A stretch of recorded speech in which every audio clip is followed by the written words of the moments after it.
The proposed ordinance was developed in response to a growing concern in the community that there may soon be an overconcentration of beauty-related businesses in the village, and that this overconcentration will hurt the retail nature and vitality of the village, qualities the city has worked very hard to achieve in the village.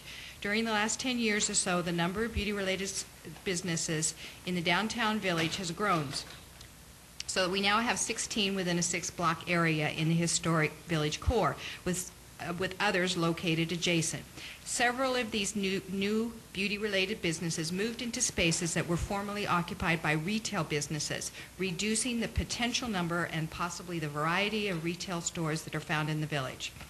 If adopted, the ordinance will prohibit new hair, nail, skin, tanning salons, and day spas from moving in and expanding into a first-floor retail space that has a display window facing a public sidewalk within the Claremont Village Overlay District.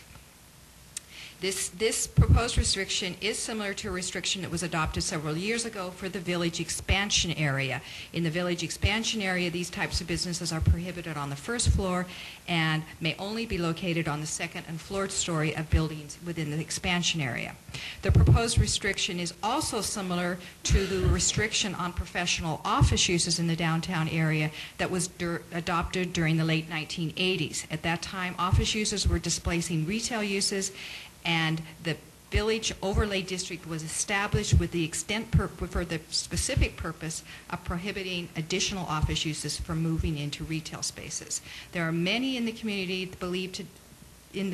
today that believe this decision to restrict office uses was very important to the revitalization areas that helped improve the village. If the ordinance is adopted, all existing beauty-related businesses will remain permitted uses and will be allowed to remain at their current locations. Owners may make tenant improvements, erect new signs, and if it's damaged by fire or other calamity, the businesses can be reinstated at their current locations. Existing businesses may also be sold to new businesses. The ordinance is supported by the local business community. All but one board member of the Claremont Chamber of Commerce voted to support the restrictions contained in this ordinance.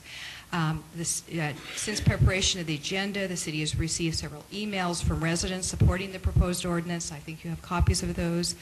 I also received 2 phone calls from downtown businesses supporting the ordinance.